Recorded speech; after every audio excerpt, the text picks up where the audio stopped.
Hoy nos disponemos, Señor, a escuchar tu bendita y santa palabra, Señor. Tenemos expectativa en nuestra mente y corazón, Señor, de lo que tú vas a hablarnos el día de hoy. Nos disponemos, Señor, a escuchar, Señor, lo que tú hoy quieres hablar a tu pueblo, lo que hoy tú quieres hablar a tus hijos, Señor, y te pedimos que a través de tu bendita y santa palabra, Señor, que a través de esta predicación nos sigas edificando como el cuerpo de Cristo, sigas obrando en nosotros, Señor, sigas redarguyendo nuestros corazones, sigas cambiando nuestra mente, sigas renovando, Señor, nuestra mente para que se parezca más, Señor, a tu Hijo Jesucristo, Señor.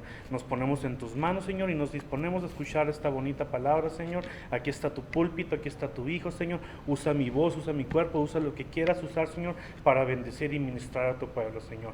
Nos disponemos a escuchar esta predicación en el nombre de tu Hijo amado Jesucristo. Amén y amén. Tomen asiento, hermanos. Vamos, que voy a dar una introducción.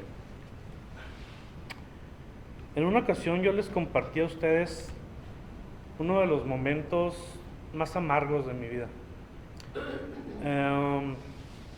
Recuerdo, es feo, ¿verdad?, cuando un ser querido se va, cuando un ser querido muere, pero existe cierta, ¿cómo se dice? Ya hay como que cierta resignación al momento de que una persona pues es mayor o está enferma, aunque no queremos que se vaya, pues sí hay un momento en el que uno dice, bueno, pues a veces ya era tiempo, el Señor se la quiso llevar y encontramos cierto consuelo. Pero existen otra clase de problemas que también nos duelen el corazón. Y una vez yo les compartí a ustedes algo que pasó con mi hija mayor.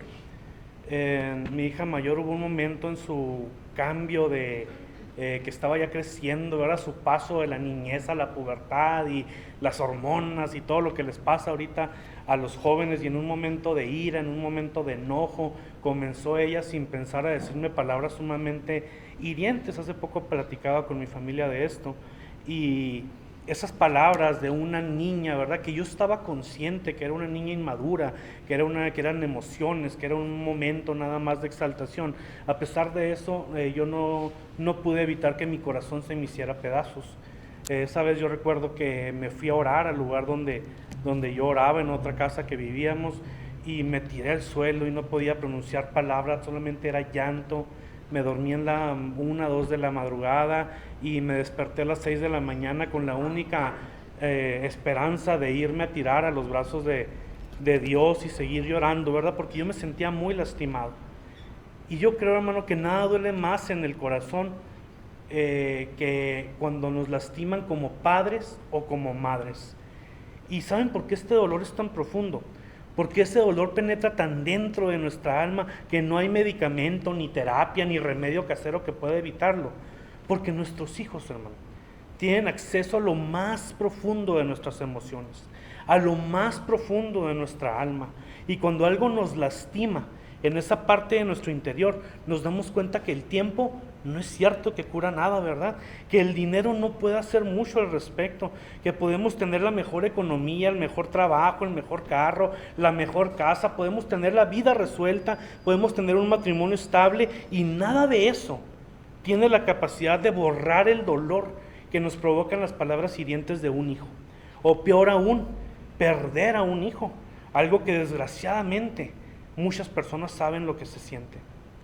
Recuerdo, hermanos, que en una ocasión ahí en el trabajo tenía yo mis audífonos y empezó un video donde estaban entrevistando a 2 conductoras de televisión muy famosas, 2 conductoras que compartían algo en común, 2 conductoras muy queridas por el pueblo mexicano, 2 conductoras de mucha trayectoria, y ambas compartían algo: el haber perdido a sus hijas. Tal vez las conozcan, ¿verdad? Ellas no son cristianas, pero quiero usar su caso para ilustrar lo que yo hoy quiero enseñar. Ellas son esta que se llama Talina Fernández y Rocío Sánchez Azuara. Ellas 2 perdieron a sus hijas de una forma muy trágica. Una creo que murió de un infarto, ¿verdad? En el momento de un asalto o algo así. Y la otra murió de una enfermedad, del lupus, que era pues como un cáncer en la sangre. Entonces, hermanos, las están entrevistando y le preguntan, ¿cómo se supera la muerte de una hija? Y Talina responde esa pregunta y dice, no, mi amor, eso no se supera, eso no pasa, eso no existe. Y el entrevistador le dice, bueno, pero tú seguiste con tu vida, yo te veo que sonríes, yo te veo que sigues trabajando, yo te veo que tienes tu matrimonio, que tienes otros hijos, seguiste con tu vida. Y ella responde y le contesta así, le dice, sí, amigo, seguí haciendo muchas cosas. Cada mañana me alisto para ir a trabajar, le sonrío a la gente, trato de llevar una vida honesta, con valores, convivo con mi esposo, convivo con mis hijos, pero el dolor de perder a mi hija me acompaña en todo momento, le dice. Eso no se supera. Y luego le dice, tú puedes superar una crisis económica, trabajas, te esfuerzas, te organizas, y de repente esa crisis queda enterrada en el pasado. Tú puedes superar una enfermedad, tú puedes superar una deuda, tú puedes superar incluso una traición a través del perdón. Un matrimonio que falla, un matrimonio que se divorcia, en algún momento queda en el pasado y se supera, pero la muerte de un hijo no. Dice, eso es algo que no se puede superar. Y en un momento, hermanos, muy bonito, se me hizo a mí muy emotivo, porque estas dos conductoras se toman frente a frente, se toman de las manos con lágrimas en los ojos, después de compartir sus experiencias, y una le dice a la otra, tú sí entiendes mi dolor, le dice. Nos ha tocado vivir esto, y sabes tan bien como yo, le dice, que la fecha de muerte que está escrita en la lápida de nuestras hijas es también la fecha en la que tú y yo quedamos muertas en vida. Y hermanos, ¿a qué voy yo con este ejemplo? Yo quise poner estos ejemplos, hermano, para hablarte ahora de algo muy importante. Porque todos los que estamos aquí somos padres, madres, y podemos entender lo que se siente sufrir por nuestros hijos. Sufrir cuando ellos toman malas decisiones, sufrir cuando ellos no nos escuchan, etcétera, etcétera. Pero este sermón no va a hablar de nosotros como padres, sino como hijos. Hijos de un Dios grande y amoroso, de un Dios eterno, de un Dios milagroso, todopoderoso, de un Dios con el mejor corazón de padre que pueda existir. Y tal vez tú has pasado por algunos de los ejemplos que mencioné, que tu corazón haya sido lastimado por palabras, por acciones de un hijo o de una hija, y puede que recordar eso te conmueva el corazón y te entristezca un poco. Pero es porque estás viendo esto desde la perspectiva de un padre o de una madre. Pero yo hoy quiero que te hagas tú esta pregunta. ¿Qué pasaría si veo esto desde la perspectiva de un hijo? De aquel hijo que es amado y que tiene acceso a los sentimientos más puros y bellos de su padre. Hermano, yo hoy quiero que entiendas en este mensaje, que lo veas desde esta perspectiva, que escuches estos minutos de predicación como un hijo de Dios y que veas a Dios como ese Padre que te ha abierto lo más profundo de su corazón. Y hoy vamos a aprender, hermanos, que sentir tristeza por un hijo no es algo solamente humano. Que sentir tristeza por un hijo es un sentimiento divino, es un sentimiento celestial. Porque así como un hijo puede hacerte sentir mal y entristecer tu corazón, así lo puedes hacer tú con el corazón de Dios. Y es increíble esto. A mí me resulta increíble, hermanos, cuando yo estaba viendo cuando yo estaba haciendo este bosquejo, que yo estaba escudriñando la palabra, me resulta increíble darme cuenta que Dios, el Todopoderoso, el Eterno, el que no nos necesita para nada, hermanos, el que no depende de nosotros para nada, siente tristeza en su corazón, se conmueve y se doblega su corazón cuando tú y yo tomamos malas decisiones como hijos. Porque qué fácil es ponerse en plan a veces de víctima, como un padre al que su hijo ha lastimado. Pero yo con este mensaje yo quiero, y por eso empecé poniéndote esa ilustración, porque yo quiero que entendamos que así como nuestro corazón muchas veces ha derramado lágrimas a causa de un hijo, tenemos un Padre que hace lo mismo a causa de nuestras acciones. Y tenemos que aprender a cuidar el corazón de nuestro Padre Celestial. Vamos a una lectura bíblica, hermanos. Vamos ahí a la carta a los Efesios, capítulo 4. Dice la palabra de Dios, hermanos, ahí en la carta a los Efesios, capítulo 4, versículo 30 en adelante. Dice en el nombre del Señor Jesucristo: y no contristéis al Espíritu Santo de Dios, con el cual fuisteis sellados para el día de la redención. Quítense de vosotros toda amargura, enojo, ira, gritería y maledicencia y toda malicia.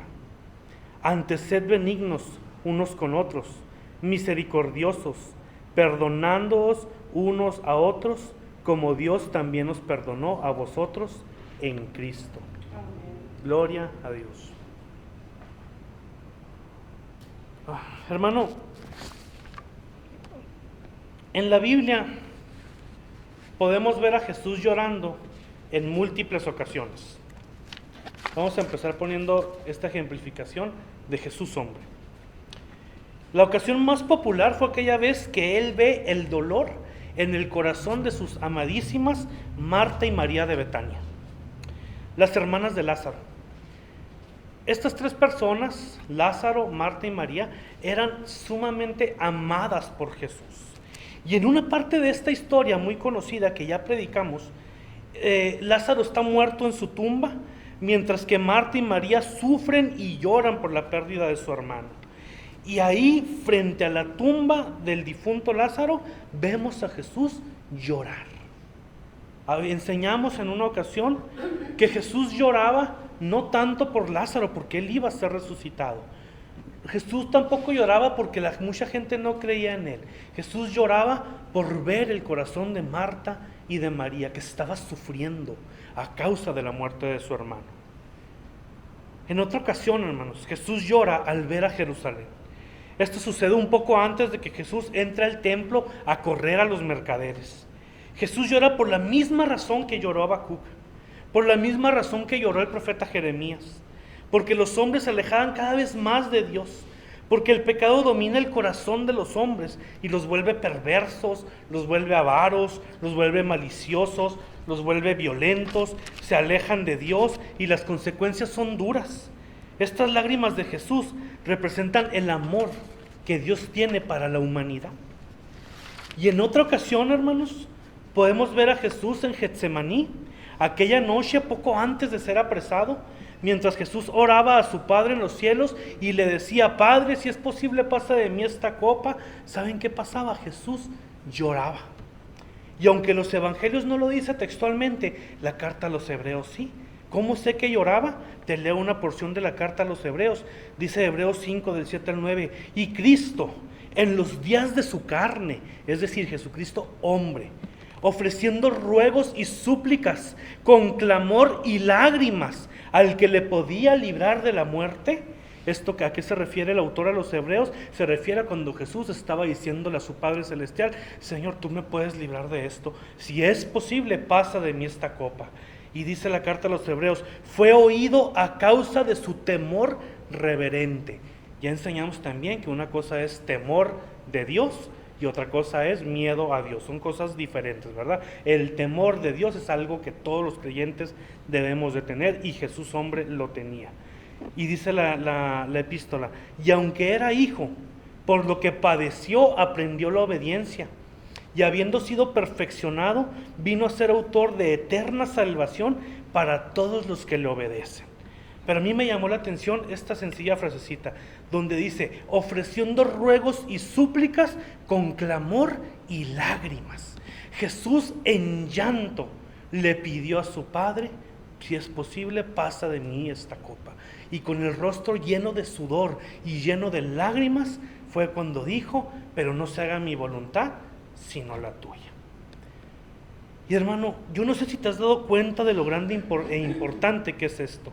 Jesús, el Hijo de Dios, Jesús, Dios mismo encarnado, aquel que había sido eterno, aquel que podía hacer milagros, sanar enfermos, liberar endemoniados, multiplicar peces y panes, aquel que podía convertir el agua en vino, que podía caminar sobre las aguas, que podía tranquilizar las tormentas, era también capaz de llorar a causa de tristeza en su corazón. Ya ha quedado claro que el ministerio de Jesús fue algo impresionante. El problema, hermano, es que muchos se impresionan solo por los milagros. Pero Jesús nos vino a enseñar algo mucho más grande que cualquier milagro, hermanos. Jesús vino a enseñarnos el corazón de Dios. Y qué increíble es saber a través de la persona de Jesús que Dios se entristece Pero la Biblia nos revela algo más todavía, que Dios se entristece por una sola cosa. No son por problemas económicos como nos entristecemos los seres humanos. Dios no se entristece porque la tarde está nublada y medio depresiva. Dios no se entristece por el cambio climático ni por problemas terrenales como los tenemos nosotros. Lo único que entristece el corazón de Dios son las malas acciones de uno de sus amados hijos. Esto nos los modela el mismo Jesucristo en los evangelios. Pero esto no se queda hasta ahí, porque muchos dirán, bueno hermano, pero ahí Jesús era humano. Tú estás hablando de Jesús hombre, de aquel que no solo sentía tristeza, sino que también sentía hambre, sed, frío, calor, dolor. Pero la base bíblica que leímos en los Efesios, hermano, nos enseña que no solo el Padre siente tristeza, que no solo Jesús hombre siente tristeza, sino que Pablo dice que el Espíritu Santo también se entristece por acciones tuyas y mías. La Trinidad completa, hermano. Hermanos, debemos tener bien claro que el Espíritu Santo es una persona. Es la tercera persona de la Trinidad. No es una fuerza, no es una partecita de Dios, no es un sentimiento ni una idea divina, es una persona divina. El Espíritu Santo es una persona que ama, es una persona que siente, es una persona que habla, es una persona que escucha, es una persona que abraza, es una persona que toca. En pocas palabras, el Espíritu Santo es Dios mismo. Padre, Hijo y Espíritu Santo, la Santísima Trinidad de las Escrituras. Y cada persona se manifiesta en la Biblia como alguien que siente tristeza a causa de las acciones del ser humano. Jesús lloró en varias ocasiones, como lo acabamos de ver. Y Él enseñaba y predicaba que verlo a Él era lo mismo que ver al Padre. Aquel que quería ver a Dios, tenía que ver a Jesús primero. Jesús decía, si me ves a mí, ves a mi Padre. Aquel que veía a Jesucristo, veía al Padre. Por eso es que muchos ateos a mí me preguntan, ¿y por qué Dios no se manifiesta en carne y hueso para que creamos? Y la respuesta que debemos dar a los creyentes es, ya lo hizo y lo crucificaron. Dios ya se manifestó en carne y hueso, en la persona de Jesús. Y aún así muchos no creyeron. Y luego vemos en la Biblia que Jesús muere, hermanos. Jesús llora. Y Él enseñaba y predicaba esto, ¿verdad? Que verlo era lo mismo que ver al Padre. Los sentimientos y las emociones de Jesús eran los sentimientos y las emociones del Padre. Jesús vino a modelarnos una vida cristiana, hermanos, a morir por nosotros en la cruz, pero también vino a enseñarnos el corazón de Dios. Vino a traer a la tierra lo que habita en el tercer cielo. Y luego vemos en la Biblia que Jesús muere, resucita, encomienda a sus apóstoles, les da la gran comisión. Les hace la promesa de que vendría el Espíritu Santo. La promesa se cumple en Pentecostés y el otro Consolador viene desde el cielo. La tercera persona de la Trinidad baja y comienza a morar en el corazón de los creyentes. Y tiempo después, Pablo escribe la carta a los Efesios y les dice, Efesios, no contristéis al Espíritu Santo de Dios. Y busqué la palabra contristar. ¿Y saben qué significa la palabra contristar? Entristecer o afligir. Esto significa la palabra contristar, entristecer o afligir. ¿Y cómo evito, hermano, entristecer al Espíritu Santo? Primeramente dice el apóstol que quitando de nosotros toda amargura. Hermano, ¿tú tienes amargura en tu corazón? No cargues ya más. No cargues ya más aquella experiencia que amargó tu corazón. No cargues ya más la amargura generada por una traición, por alguien que te lastimó. Tal vez pusiste tu confianza en un lugar equivocado y terminaste con el corazón lastimado, y no solamente lastimado, sino que endurecido también, duro. Pero la amargura causa tristeza en el espíritu, hermano, que vive dentro de ti. La amargura causa tristeza en el corazón de Dios. Cuando tú te amargas, cuando tú cierras tu corazón, el corazón del Espíritu Santo se entristece, se contrista. Y entonces, hermano, imagínate tú, Dios no es un ser humano. Dios no es un ser humano como nosotros, pero Él ha decidido amarnos. Y el apóstol Pablo nos ha enseñado también que amar es sufrir por la causa. Entonces ese modelo de amor que Dios nos pide en las Escrituras que tengamos, Él nos lo pone de ejemplo primero. Y el corazón de Dios se entristece. Podría yo hasta decir que el corazón de Dios sufre por tus decisiones, por tus malos caminos, cuando guardas amargura en tu corazón. Dice Pablo que también el enojo y la ira causan que el espíritu se entristezca. ¿Qué tanto controlas tus emociones, hermano? ¿Qué haces cuando alguien te insulta? Cuando alguien te amenaza? Cuando algo no te sale como esperabas? ¿O cuando alguien opina diferente a ti y te contradice? ¿Sabes por qué el Espíritu Santo se entristece? Cuando tú no controlas tu ira y tu enojo. Porque eso significa que lo estás ignorando. Estás ignorando esa hermosa persona divina que quiere guiarte, que quiere consolarte, que quiere abrazarte, que quiere tener una comunión contigo. Y digo que lo ignoras porque el Espíritu Santo es un espíritu de amor, de poder y de dominio propio, según la Biblia. Y hacer lo contrario es ignorar a ese Espíritu Santo. Y tristemente, hermano, muchas veces descargamos nuestra ira hasta con inocentes. A todos nos ha pasado en algún momento que algo nos sucede, algo nos sale mal o algo nos hace enojar, y como dice el dicho, no buscamos quién nos la hizo, sino quién nos la pague, ¿verdad? Y esa es la naturaleza humana. Pero hoy el Espíritu Santo quiere que seamos partícipes de una naturaleza diferente, de la naturaleza divina de Dios. Que cuando sientas que la ira y el enojo te quieran dominar, recuerdes que llevas dentro un tesoro del cielo que se contrista cuando te olvidas de Él y vives a tu manera. El Espíritu Santo, hermano, no te va a impedir que hagas ciertas cosas, pero sí te va a hacer saber que el corazón de Dios está entristecido a causa de tus acciones, y te va a dar convicción de pecado. Pero qué difícil es, hermano, y a veces qué egoístas somos, porque no queremos que nuestros hijos lastimen nuestro corazón, pero nosotros sí lastimamos el corazón de nuestro Padre. No queremos que nuestros hijos sean rebeldes, pero sí queremos estar en rebeldía con nuestro Padre Celestial. No queremos que nuestros hijos ignoren nuestros consejos, pero sí queremos nosotros ignorar los consejos de la palabra de Dios, que es nuestro Padre. ¿Se fijan qué egoístas somos? ¿Se fijan qué contradictorios somos? Y este mensaje en eso se enfoca, hermano, en que no te veas como un padre al que su hijo le lastimó el corazón, sino que te veas como un hijo que lastima el corazón de su padre. Y aquí aplica eso de que si no quieres que te lo hagan, no lo hagas tú con Dios. No quieres que tus hijos te fallen, no quieres que tus hijos te lastimen, no quieres que tus hijos aprovechen ese acceso que tienen a tu corazón para lastimarlo, maltratarlo y hacerle daño. No hagas entonces tú lo mismo con el corazón de tu padre. Yo no sé por qué, hermano. Mi única respuesta es misericordia, mi única respuesta es gracia, pero Dios decidió darte su corazón. Dios decidió poner el corazón de un Dios eterno, ponerlo en manos de seres humanos ignorantes, corruptos, con maldad. Y Él decide a través de la persona de Jesús darnos su corazón.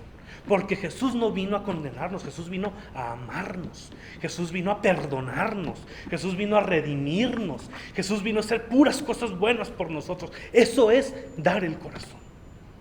Dios dio su corazón en la persona de su Hijo Jesucristo. Tú pregúntate en este momento, ¿qué he hecho con el corazón que Dios me dio? Dios me ha dado su corazón, ¿qué he hecho yo con él? Porque qué bonito es predicar que Dios cuida nuestro corazón, ¿verdad? Que cuando esa palabra bíblica donde Dios nos dice, dame, hijo mío, tu corazón. Ok, Dios lo cuida, Dios lo restaura, Dios lo sana. Pero ¿qué has hecho tú, hermano, con el corazón de Dios? ¿Qué has hecho tú con el corazón de Él? Porque Él te pide tu corazón, pero Él ya te dio el suyo también. ¿Y qué has hecho con Él? ¿Lo has cuidado? ¿Lo has guardado como un tesoro? ¿Has guardado tu obediencia para cuidar ese corazón? Creo que todos podemos decir que no, que hemos fallado y que hemos lastimado el corazón de un Padre bondadoso, amoroso, como es Dios. Dice Pablo, hermano, que también la gritería y la maledicencia también entristecen el Espíritu de Dios. Voy a explicar qué es esto. Lo hemos dicho en otras enseñanzas, mis hermanos. Cuidemos nuestra boca. Muchos creen que el poder de la lengua del que habla el libro de Proverbios o la carta de Santiago es un poder para declarar victorias y que lo que digas será hecho si lo dices en el nombre de Jesús, pero no, esa es una mentira, esa es una mala enseñanza, ese es un invento del ser humano. El poder de la lengua del que habla la Biblia es del poder que tenemos para dañar, para calumniar, para insultar, para ofender y para lastimar los corazones de aquellos que nos aman usando únicamente nuestras palabras. Hermanos, la lengua es un arma muy peligrosa y te comparto una experiencia. Yo de niño o adolescente nunca fui bueno para los trancazos, nunca fui bueno para pelear. Y recuerdo que en la secundaria, en algún momento de la secundaria, descubrí que había algo que era más dañino, algo que era más doloroso que pelearse a golpes. Y eso eran las palabras. Como no era bueno para pelear, entonces comencé a usar mis palabras para defenderme. Y no me refiero a que yo decía palabrotas, ¿verdad? Esas tan vulgares que hoy se usan. Yo me refiero a que comencé a burlarme de otros. Yo me recuerdo que comencé a humillar a otras personas usando mis palabras. Yo me acuerdo que comencé a burlarme de cualquier defecto físico. Siempre fui de los más inteligentes del salón, hermano. Y era sencillo para mí hacer sentir a alguien, hacer sentir mal a alguien, que hacerlo sentir que era tonto, que era burro, que era ignorante. Comencé a usar el sarcasmo y la burla como una defensa. Y logré hacer sentir mal a muchos que querían llegar a hacerme bullying a mí en la secundaria. Hice eso porque yo venía harto del bullying de la primaria, hermano. Venía harto. Y entonces yo conozco lo que es hacer daño con mi lengua. Y también lo que es que me hagan daño a mí de esa manera. Ese es el poder de la lengua. Ese es el poder de la lengua. Porque el daño que hace una palabra pues es mucho más profundo que el que hace un golpe. Mucho más profundo. Y cualquiera, yo creo que vamos a estar de acuerdo en esto, que una palabra de alguien, una mala palabra de alguien a quien amamos, duele más que cualquier golpe físico. La lengua, hermano, puede destruir relaciones. La lengua puede destruir matrimonios. La lengua puede destruir carreras. La lengua puede destruir iglesias. Por eso debemos de cuidar lo que decimos. Debemos de cuidar cómo nos expresamos. Debemos de cuidar cómo hablamos. De qué hablamos, qué temas tocamos. Soy un hombre que a mí en lo personal, me gusta hacer bromas y reírme. Pero yo he aprendido que eso se vale siempre y cuando conozcamos el límite. Porque una mala broma puede ocasionar mucho daño en las personas. Cuando yo trabajaba en el Alsúper, recuerdo que la gente no sabía, pero yo tenía una relación muy tormentosa, mucho antes de yo casarme con Brisa. Tenía una relación que me estaba así asfixiando, que me estaba enfermando, que me hacía mal, y yo estaba no delgado, yo estaba flaco, consumido. Así de esas veces que se ve que una persona está delgada por estrés, por problemas. Y de repente, bendito Dios, me sacó de ese problema, me sacó de esa situación y comienzo yo a engordar, a ponerme robusto. Y un compañero ahí de trabajo empieza a que cada vez que me veía me hacía sonidos de marrano, de cerdo. Oink, oink. Y empezó así cada vez que me veía. Yo me sentía tan bien, hermano. Él no sabía que yo estaba engordando porque estaba otra vez comiendo con agrado, comiendo con gusto, porque me sentía bien, porque había salido de algo muy tormentoso. A él no le importó y se le hizo gracioso empezar a decirme el cochinito, el marranito, y a mí me dolía eso tanto en el corazón. Entonces, hermano, ¿cómo pasan los años? Y cuando estaba estudiando ya la carrera contable, me meto al gimnasio. Me meto al gimnasio y me pongo muy delgado en aquel entonces. Y me vuelvo a topar a esta persona que estaba así. Y dije, pues va para atrás. Oink, oink. Cerdito, ¿qué pasó? Y otra vez a lastimar. Y hermano, a pesar de que yo había sabido lo que esto dolía, yo se lo hice también a él. Y él me decía, cómo me arrepiento de haberte dicho eso, y mírame ahorita, y no sé qué. Yo en aquel entonces estaba muy de gimnasio. Me duró muy poquito ahora, pero lo aproveché. Entonces, hermanos, la gritería y la maledicencia es cuando tú usas tu boca para maldecir de forma violenta, para lastimar con tus palabras. El grito, hermano, es el arma del necio y del ignorante, de aquel que ha perdido la razón, de aquel que se ha olvidado de ese espíritu de amor, de paz y de gozo. Y esto provoca una gran tristeza en el corazón de Dios. Dice Pablo que toda malicia entristece al Espíritu Santo. Ciertamente tenemos una lucha con nuestra carne. Cometemos errores y muchas veces fallamos, pero Dios conoce la diferencia entre un corazón limpiado con la sangre de Cristo que ha cometido un error y un corazón que ha descuidado su relación con Él y que se ha llenado de malicia. Cuidado con eso. Una vez dijo un predicador: nosotros no somos pecadores luchando por ser santos. Nosotros somos santos redimidos que a veces pecamos. No permitamos, hermanos, que la malicia invada nuestro corazón. No le desees el mal a tu prójimo, ni siquiera a aquel que te ha hecho daño. No guardes sentimiento de venganza cuando te lastiman. No guardes rencor, no odies, no envenenes tu corazón con estos sentimientos de malicia. Y bueno, aquí se me ocurrió, no es cristiano, pero qué razón tenía don Ramón, ¿verdad? La venganza nunca es buena, mata el alma y la envenena. Y finalmente, Pablo nos enseña, esto es lo que no hay que hacer, pero Pablo nos enseña cómo es un corazón que no entristece al Espíritu Santo. Y dice primeramente: sean benignos los unos con los otros. Hacer el bien a otros, hermanos. Desearle el bien a otros. Cuando alguien te lastime, cuando alguien te dañe, tienes derecho a cuidarte. Tienes derecho a alejarte de esa persona si te hace daño, a no permitir que te siga lastimando, pero no tienes derecho a desearle el mal.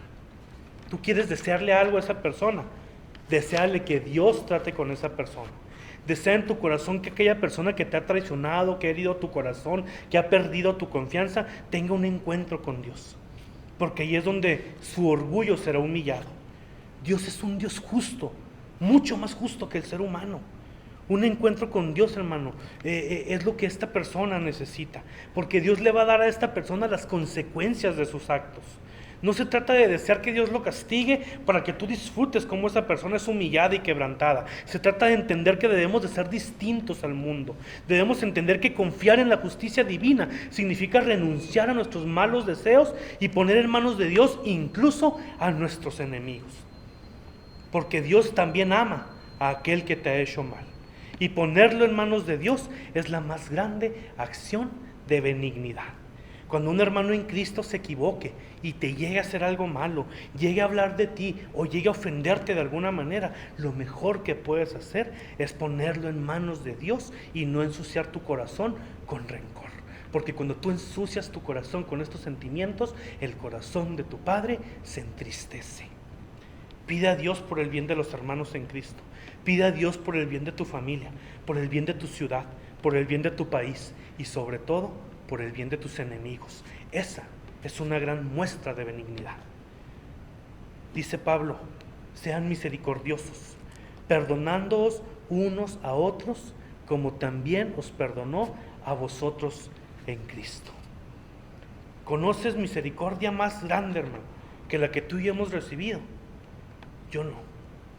La misericordia de Dios es tan grande que ha abarcado al mundo entero. Porque Dios no dio a su Hijo por unos cuantos. Dios dio a su Hijo por el mundo entero. Juan 3:16. Dios amó al mundo entero. Y por el mundo dio a su Hijo unigénito. Fíjense nada más, hermano, ¿quieres saber lo que es la misericordia? ¿Me prendes la música, hermano? ¿Quieres saber lo que es la misericordia? Analiza esto. Saber que muchos se iban a burlar de ti. Saber que muchos te iban a rechazar. Saber que muchos te iban a odiar. Que miles y miles de personas iban a blasfemar tu nombre. Que las redes sociales se iban a llenar de páginas ateas donde quieren ridiculizar a los cristianos. Que se crearían organizaciones para perseguir a los creyentes y asesinarlos a causa de su fe. Y aún así, ir a la cruz, morir ahí y darnos la oportunidad de reconciliarnos con el Padre y darnos el camino hacia la vida eterna. Si eso no es misericordia, yo no sé qué lo sé. No hay mayor misericordia que la de Dios manifiesta en el sacrificio de Jesús. Hoy Dios te pide que imites esa misericordia, hermano. Que ames al que no merece ser amado. Que perdones al que no merece ser perdonado. Que levantes al que no merece ser levantado. Que intercedas por aquel que tal vez no merezca ser salvado. Pero ¿sabes por qué tienes que hacer esto? porque tú y yo no merecíamos ser salvados por Dios. Pero a Dios no le importó si lo merecíamos o no. Su amor por ti lo hizo darte el regalo más grande que jamás existirá.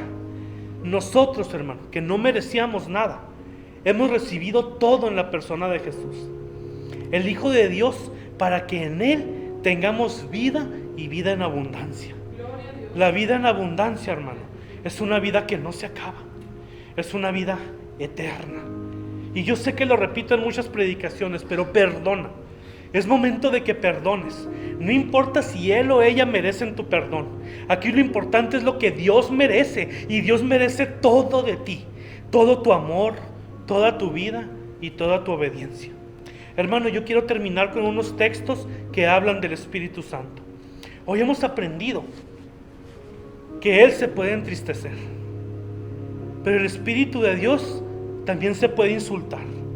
Dice Hebreos 10:29: ¿cuánto mayor castigo pensáis que merecerá el que pisoteara al Hijo de Dios y tuviera por inmunda la sangre del pacto en la cual fue santificado, e hiciere afrenta al Espíritu de gracia? En otras palabras, e insultara al Espíritu Santo. ¿Sabes qué es afrenta? Búscalo en el diccionario. Es un insulto. Es insulto. Afrentar al Espíritu de gracia es insultar al Espíritu de Dios. El Espíritu Santo también se siente insultado. El Espíritu Santo también puede ser resistido. Hechos 7:51: duros de cerviz e incircuncisos de corazón y de oídos, vosotros resistís siempre al Espíritu Santo, como vuestros padres, así también vosotros. El Espíritu Santo también lo podemos resistir. Es cuando lo queremos detener, cuando Él quiere hacer una obra y tú dices no, cuando Él te dice perdona y tú dices no quiero perdonar, cuando Él dice ora por ese y tú dices yo no quiero orar por ese porque me cae muy mal. Cuando tú dices, cuando el Espíritu Santo te dice abraza a esa persona, necesita que la abraces, y tú dices ay no, qué vergüenza. Ahí estás resistiendo al Espíritu Santo. Y finalmente, y lo más triste que puede pasar, el Espíritu Santo puede ser apagado en tu vida. Primera de Tesalonicenses 5:19: no apaguéis al Espíritu. Así dice, no apaguéis al Espíritu. Hermano, no hay nada peor que la llama del Espíritu se apague dentro de nosotros. Y esto entristece de gran manera el corazón de nuestro Padre Celestial. Hermanos, Él es Dios. Es un Dios eterno y todopoderoso. Ha creado galaxias, ha creado la vida, ha creado todo lo que conocemos. Y espero que sea para ti igual de impresionante que lo es para mí el hecho de que ese Dios nos ha dado acceso a lo más profundo de su corazón por el solo hecho de ser sus hijos. Y que ese Dios siente tristeza cuando tomas malas decisiones, cuando te desvías, cuando no vives como Jesús vivió. ¿Por qué crees que sienta tristeza, hermano? ¿Porque tú le haces daño? ¿Porque Él no puede vivir sin ti? Claro que no, Él es Dios. Él siente tristeza porque cuando tú tomas una mala decisión te dañas a ti mismo. Al no sujetarte a Él, al ser rebelde en la fe, al odiar, al no perdonar, al no amar como Jesús amó, el único dañado eres tú, mi hermano. Y Dios siente lo mismo que tú sientes cuando uno de tus hijos toma un camino equivocado.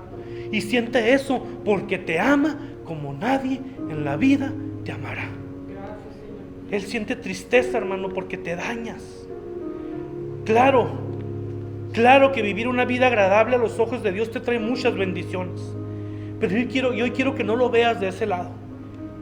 Que no pienses solo en ti, sino que hoy tomes la decisión de amar, de perdonar, de cuidar tu lengua. En pocas palabras, que tomes la decisión de verdaderamente vivir diferente. Pero no porque quieras milagros y bendiciones, sino porque quieres cuidar el corazón de esa hermosa persona que vive dentro de ti.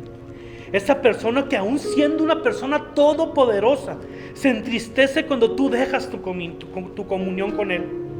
Hoy tomemos la decisión de cuidar el corazón de nuestro Padre Celestial, así como Él cuida el de nosotros. Vivamos en obediencia sin contristar a nuestro amadísimo Espíritu Santo. Ponte de pie, hermano. Hermano,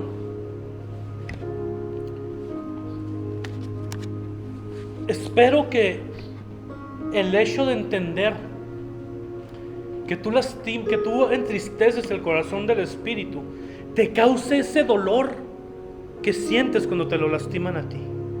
Si tú lo sientes, es una gran prueba, una gran prueba de que estás siendo perfeccionado, de que Dios está trabajando en ti, de que Dios te está hablando, de que Dios está ablandando tu corazón. Es momento de orar, hermanos, para decirle a nuestro Señor: yo quiero cuidar tu corazón, porque yo como padre, como madre, he sido lastimado por el hecho de amar como amo a mis hijos. Y a través de eso yo entiendo que tú me amas igual, Señor. Tú me amas igual, y por eso es que, siendo un Dios eterno y todopoderoso, has puesto tu corazón en mis manos. Siendo yo infantil, siendo yo descuidado, siendo yo imperfecto, siendo yo con todos estos defectos, Señor, tú has puesto tu precioso corazón santo y puro en mis torpes manos. Perdóname, Señor, por las veces que te he entristecido. Perdóname, Señor, por las veces que he tomado decisiones que no están de acuerdo a tu voluntad. Perdóname, Señor, porque he sido egoísta, y cuando yo he querido que tú sanes mi corazón, me he olvidado de yo cuidar el tuyo. Mis hijos están en tus manos, Señor. Los hijos de todos estos padres, los nietos de todos estos abuelos, abuelas que están aquí, los ponemos en tus manos, Señor, que es el mejor lugar donde pueden estar. Pero yo quiero, Señor, también aprender a cuidar tu hermoso corazón. Tu corazón que no nos ha dado otra cosa más que amor, más que gracia, más que perdón inmerecido. Tu corazón que ha derramado misericordia sobre este grupo de pecadores imperfectos, corruptos. Y queremos aprender, Señor, aquí en Camino de Fe, a cuidar ese precioso corazón que tú has depositado en nuestras manos. Porque no tenías por qué hacerlo, Señor, pero lo hiciste por amor a nosotros. Gracias, Señor. Y te pido que a través de esta enseñanza todos seamos ministrados, Señor, con ese Espíritu Santo, para a partir de hoy cuidar mucho más tu corazón, vivir agradándote, Señor, porque es lo que a ti te alegra, y porque no puede haber nada más hermoso que una acción de la tierra pueda dibujar una sonrisa en tu rostro. Porque eres mi papá, porque eres papá de todos los que estamos aquí, Señor, y queremos agradarte. Queremos que rías, Señor. Queremos que te complazcas en nosotros. Perdona nuestras fallas, Señor. Hoy te pedimos perdón y nos humillamos delante de tu presencia, Señor. Gracias, Padre.